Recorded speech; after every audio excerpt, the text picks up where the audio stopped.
Assalamualaikum warahmatullahi wabarakatuh. Sebelumnya, perkenalkan kami dari kelompok 4 mata pelajaran Sejarah Indonesia dengan anggota kelompok sebagai berikut.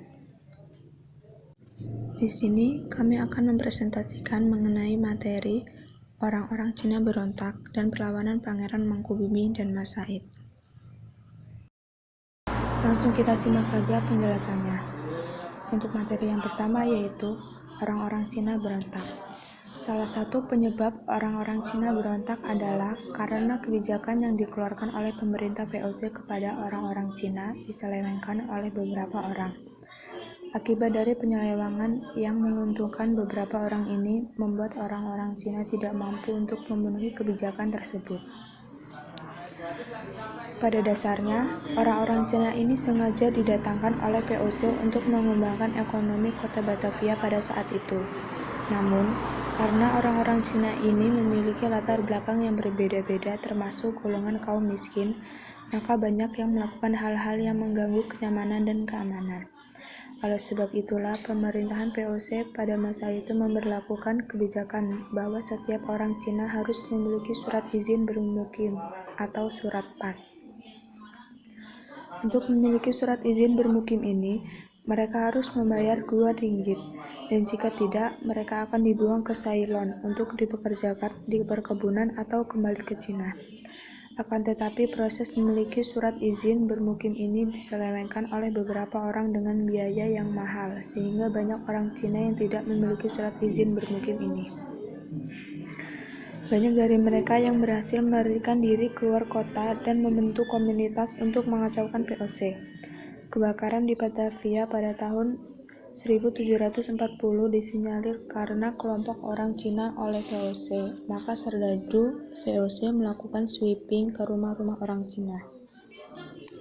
Tak hanya itu, para serdadu ini membunuh orang-orang Cina di rumahnya masing-masing. Namun, orang Cina yang berhasil lolos melarikan diri dan memberikan perlawanan ke VOC.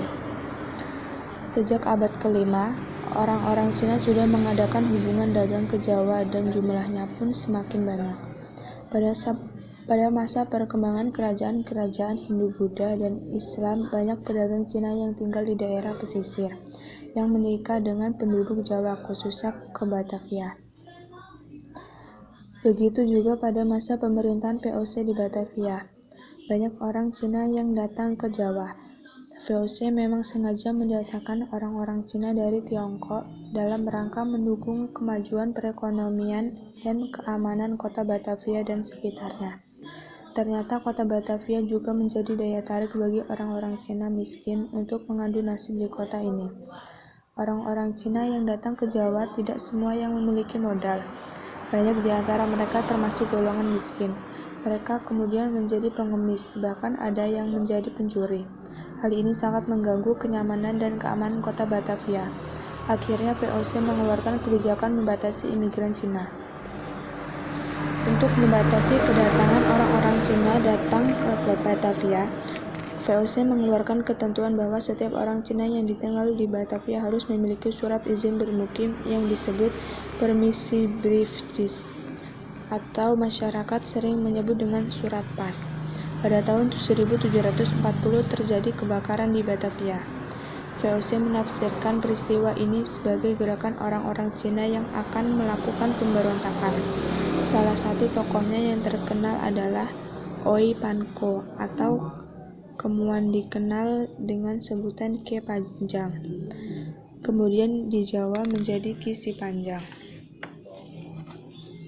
Namun, ini dikaitkan dengan perannya dalam memimpin perlawanan di sepanjang pesisir Jawa. Perlawanan orang-orang Cina terhadap VOC kemudian menumbuhkan kekacauan yang meluas di berbagai tempat, terutama di daerah pesisir Jawa. Perlawanan orang-orang Cina ini mendapat bantuan dan dukungan dari para bupati di pesisir. Atas desakan para pangeran, Raja Pakubuwana II juga ikut mendukung pemberontakan orang-orang Cina tersebut. Pada tahun 1741, bentong VOC di Kartasura dapat diserang sehingga jatuh banyak korban. VOC segera meningkatkan kekuatan tentara dan persenjataan, sehingga pemberontakan orang-orang Cina satu demi satu dapat dipadamkan. Pada kondisi yang demikian ini, Pakubuwana II mulai bimbang dan akhirnya melakukan perundingan damai dengan VOC. Sikap Pakubuwana II yang demikian ini telah menambah panjang barisan orang-orang yang kecewa dan sakit hati di lingkungan keraton.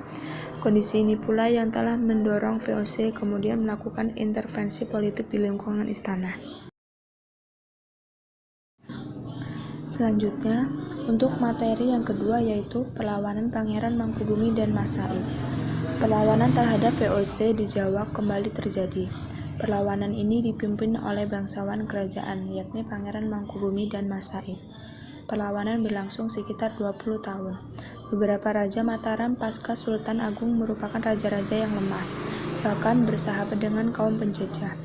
Pada saat pemerintahan Pakubuwana II terjadi persahabatan dengan VOC. Bahkan VOC semakin berani untuk menekan dan melakukan intervensi terhadap jalannya pemerintahan Pakubuwana II. Wilayah pengaruh kerajaan Mataram juga semakin berkurang. Persahabatan antara Pakubuwana II dengan VOC ini telah menimbulkan kekecewaan para bangsawan kerajaan. Terlebih lagi, VOC melakukan intervensi dalam urusan pemerintahan kerajaan. Hal ini mendorong munculnya berbagai perlawanan, misalnya perlawanan Raden Mas Said. Raden Mas Said adalah putra dari Raden Mas Ria yang bergelar Adipati Arya Mangkunegara dengan Raden Ayu Wulan, putri dari Adipati Blitar. Pada usia 14 tahun, Raden Mas Said sudah diangkat sebagai Gende Keraton, pegawai rendahan di istana, dan diberi gelar RMNG Suryakusumo. Karena merasa sudah berpengalaman, Raden Mas Said kemudian mengajukan permohonan untuk mendapatkan kenaikan pangkat. Akibat permohonan ini, Mas Said justru mendapat cenaan dan hinaan dari keluarga kepatihan. Bahkan dikait-kaitkan dengan tuduhan ikut membantu pemberontakan orang-orang Cina yang sedang berlangsung. Mas Said merasa sakit hati dengan sikap keluarga kepatihan. Muncullah niat untuk melakukan perlawanan terhadap VOC yang telah membuat kerajaan kacau karena banyak kaum bangsawan yang bekerja sama dengan VOC. Hal ini merupakan bentuk protes dan perlawanan terhadap penguasa Mataram yang bersekutu dengan VOC. Raden Mas Said diikuti R. Sutawijaya dan Suradiwangsa yang kemudian dikenal dengan Kiai Kudenewarsa pergi keluar kota untuk menyusun kekuatan. Raden Mas Said pergi menuju Ngalaroh untuk memulai perlawanan. Oleh para pengikutnya, Mas Said diangkat sebagai raja baru dengan gelar Pangeran Adipati Anom Mangkunegara Senopati Sudibyaning Perang. Hingga kini sebutan Mas Said yang sangat dikenal masyarakat, yakni Pangeran Sumber Nyawa. Perlawanan Mas Said cukup kuat karena mendapat dukungan dari masyarakat sehingga menjadi ancaman yang serius bagi eksistensi Pakubuwana II sebagai raja di Mataram. Oleh karena itu, pada tahun 1745, Pakubuwana II mengumumkan barang siapa yang dapat memadamkan perlawanan Mas Said akan diberikan hadiah sebidang tanah di Sukawati, di wilayah Sarangen sekarang. Mas Said tidak menghiraukan apa yang dilakukan Pakubuwana II di istana. Ia dengan pengikutnya terus melancarkan perlawanan terhadap VOC dan juga pihak kerajaan. Mendengar adanya sayembara berhadiah itu, Pangeran Mangkubumi ingin mencoba sekaligus menakar seberapa jauh komitmen dan kejujuran Pakubuwana II. Pangeran Mangkubumi adalah adik dari Pakubuwana II. Singkat cerita, Pangeran Mangkubumi dan para pengikutnya berhasil memadamkan perlawanan Mas Said. Ternyata Pakubuwana II ingkar janji. Pakubuwana II kehilangan nilai dan komitmennya sebagai raja yang berpegang pada tradisi. Sabda Panditya Ratu Datan Kenawolawali, perkataan raja tidak boleh ingkar. Karena bujukan Patih Pringgalaya, Pakubuwana II tidak jadi memberikan tanah Sukawati kepada Pangeran Mangkubumi. Terjadilah pertentangan antara Raja Pakubuwana II yang didukung Patih Pringgalaya di suatu pihak dengan Pangeran Mangkubumi di pihak lain. Dalam suasana konflik ini, tiba-tiba dalam pertemuan terbuka di istana itu, Gubernur Jenderal Van Imhoff 1743 sampai 1750 mengeluarkan kata-kata yang menghina dan menuduh Pangeran Mangkubumi terlalu ambis mencari kekuasaan. Hal inilah yang sangat mengecewakan Pangeran Mangkubumi. Dia menganggap penjabat VOC secara langsung telah mencampuri urusan pemerintahan kerajaan. Pangeran Mangkubumi segera meninggalkan istana. Tidak ada pilihan lain kecuali angkat senjata untuk melawan VOC yang telah semena-mena ikut campur tangan dalam berpolitik. Pemerintah kerajaan hal ini sekaligus untuk protes menolak kebajikan saudara tuanya Pakubuwana II yang mau diketahui oleh VOC. Pangeran Mangkubumi dan pengikutnya pertama kali pergi ke Sukowati untuk menemui Mas Said. Kedua pihak kesepakat untuk bersatu melawan VOC. Untuk memperkokoh persekutuan ini, Raden Mas Said dijadikan menantu oleh Pangeran Mangkubumi. Mangkubumi dan Mas Said sepakat untuk membagi wilayah perjuangan. Raden Mas Said bergerak di bagian timur, daerah Surakarta ke selatan terus ke Madiun, Ponorogo dengan pusatnya Sukowati, sedangkan Pangeran Mangkubumi konsentrasi di bagian barat Surakarta, terus ke barat dengan pusat di hutan beringin. Oleh desa percetakan dekat, Pleret termasuk daerah Yogyakarta sekarang, diberikan pada saat itu Pangeran Mangkubumi memiliki 13.000 prajurit termasuk 2.500 prajurit kavaleri. Perpaduan perawan Pangeran Mangkubumi dan Mas Said sangat kuat dan meluas hampir di seluruh Jawa Timur dan Jawa Tengah. Kemenangan demi kemenangan mulai diraih oleh pasukan Mas Said dan pasukan Mangkubumi.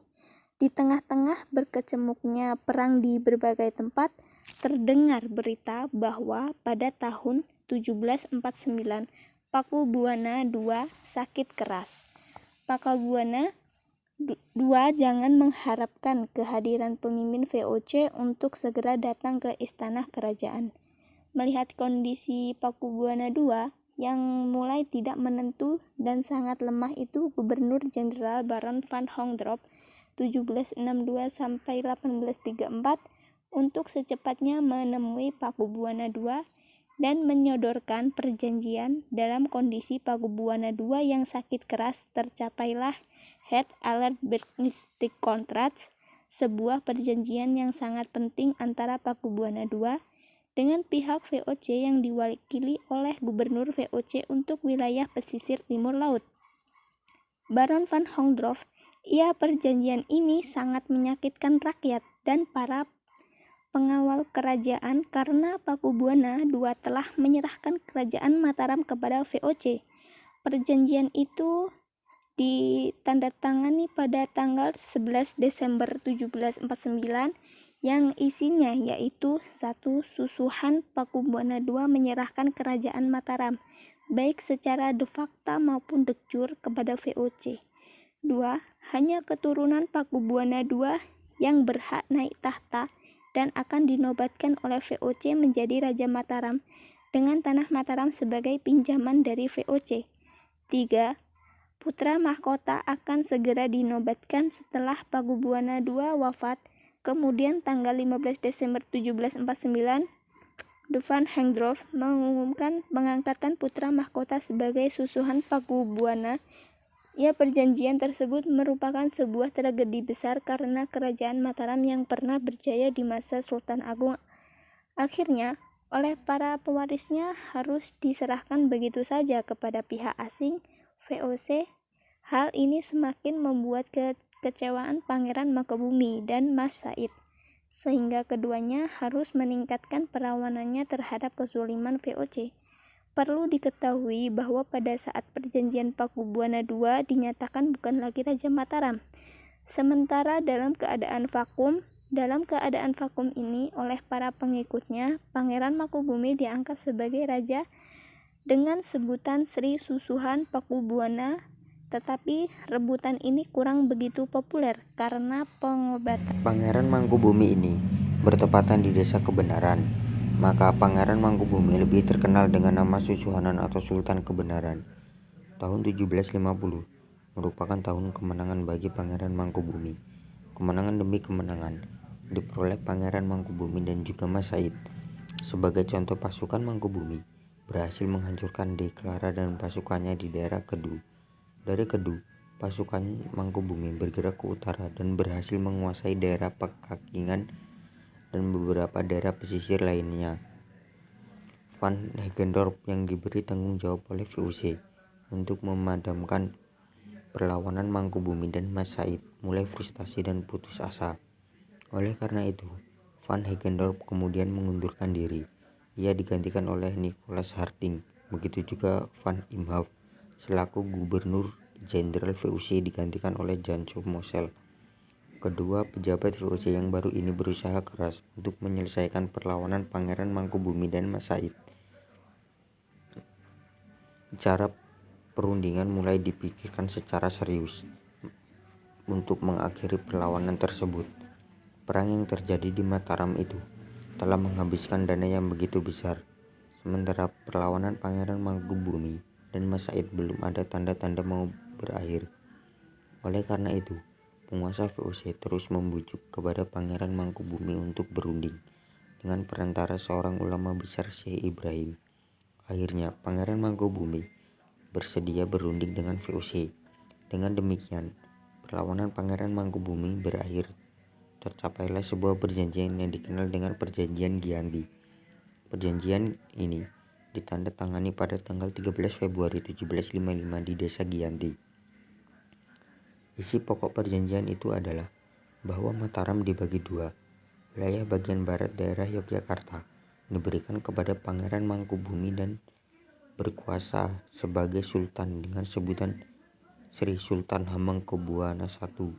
Sedangkan bagian timur daerah Surakarta tetap diperintah oleh Pakubuwana III dengan sebutan Kasunan Surakarta. Perjanjian Giyanti ini sering dinamakan dengan Palihan Nagari. Dalam praktiknya, Perjanjian Giyanti hanya berhasil menghentikan peperangan secara militer. Namun peperangan dalam bentuk lain tidak dapat dipadamkan, seperti perlawanan budaya yang tercermin dalam budaya Jawa yang berkembang di Yogyakarta dan Surakarta.